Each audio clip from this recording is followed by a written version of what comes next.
Moi, je suis rédacteur en chef depuis 15 ans d'un magazine spécialisé sur le service et l'expérience client, les Son Appel, qui s'appelle En Contact, bien connu des acteurs de la profession en France et en offshore, partout on a des Son Appel.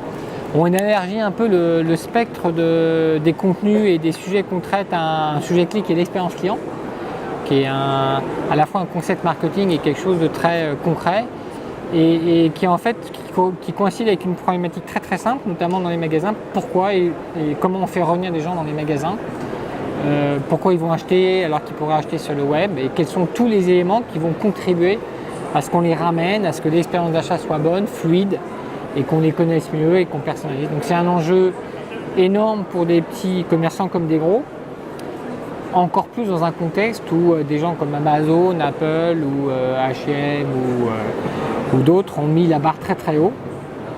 Ça veut dire qu'en fait le référentiel qu'on a tous dans la tête, c'est celui de ces GAFA américains qui arrivent à nous livrer un livre à J+1 $.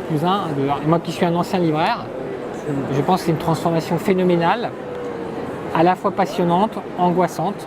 Et donc forcément je viens sur le salon pour comprendre un peu, regarder, parce que tout ne se fait pas avec des robots et des attachés de presse, voir des gens que je ne vois jamais, et puis faire des rencontres.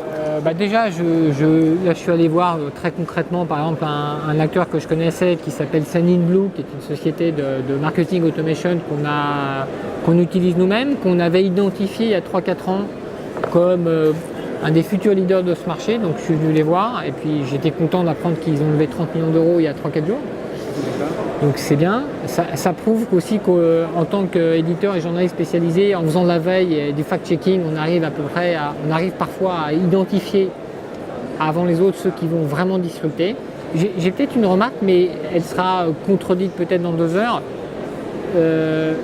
Sur le salon du retail, en proportion, je pense que l'allocation spatiale au sujet des RH me semble très étonnante. En clair, pas du tout représenter l'enjeu que représente cette question. Donc on a beaucoup de techno, mais peut-être que dans 2 heures je dirai la même chose. J'ai pas vu une masse de stands liés au sujet, à mon avis, clé, qui est comment on trouve des gens, des vendeurs, comment on les forme, comment l'humain redevient... comment on arrive à trouver des vendeurs qui vont personnaliser, enchanter, etc. Donc aujourd'hui, on vous permet de prendre des technos, des tablettes, etc. Mais c'est le problème clé pour moi de plein de gens en France si je les écoute.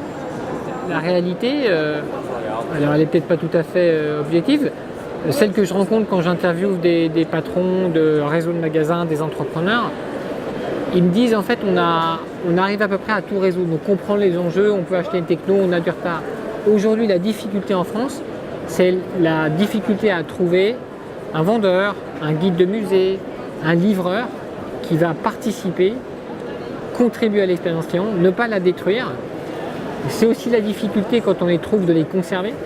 Et puis peut-être il y a une autre difficulté pour les organisations, c'est de savoir créer les environnements où ils sont heureux et où ils grandissent. Compliqué. Un bon livreur aujourd'hui, il tient l'expérience client. Hein. Oui. C'est lui qui va appuyer sur le digicode, qui va arriver chez vous, qui doit être poli, qui doit rester dans la juste distance.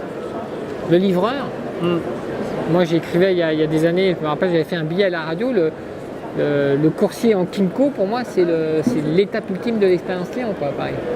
Alors moi je pense pas que ça soit obligatoirement la technologie, je pense que c'est le respect de 2-3 principes clés. Une bonne offre, qu'est-ce que j'ai en magasin, pourquoi quelqu'un va venir dans ma fromagerie acheter du pain, et pourquoi je vais aller chez les Viscos. Donc je pense que l'offre, on l'oublie toujours, la qualité du produit, son positionnement est un élément clé. Je pense que l'amplitude d'ouverture des commerces est un sujet important. La fluidité des parcours d'achat. La résolution de ces pain points que sont le paiement, l'attente, qui sont des invariants et des sujets clés. Et ensuite, je pense que la touche humaine, human touch, disait Springsteen il y a des années, c'est la clé. Alors pourquoi la queue de la boulangerie, le regard de la vendeuse attentionnée, consciente, sensible, qui va savoir qu'un tel a un problème et qui va vous interpeller du regard et vous faire passer avant dans la file parce qu'elle dit « tu veux juste ton pain au chocolat ?» Ça, on nous dit que c'est des chatbots et de l'IA qui va améliorer ça. Il y a un enjeu à dire ça. La réalité, c'est pas celle-là, quoi. Et comment on va combiner tout ça? Dans quelques jours, c'est le French Forum de l'expérience client. Et on commence la 5e édition par l'intervention du patron des gares de la SNCF. Alors, la SNCF reçoit chaque jour 10 millions de voyageurs. C'est énorme.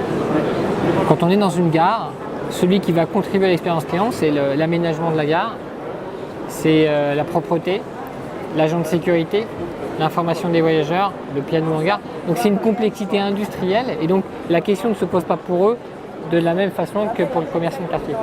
Et pour faire une boucle, ça peut être tout simplement la disponibilité d'un commerce ouvert. Moi je suis un grand lecteur de journaux, il n'y a plus de kiosques en France.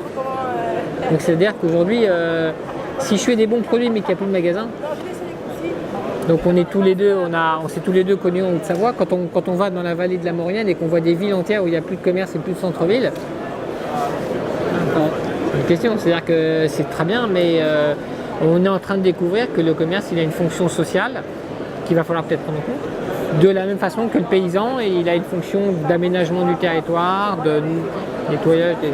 Donc ces questions, elles dépassent la technologie, et après on n'a pas le temps de l'évoquer, mais pour moi elles embrassent des questions sociologiques, dans quel monde on veut vivre, à quel point des gens y concourent, et c'est une question urgentissime.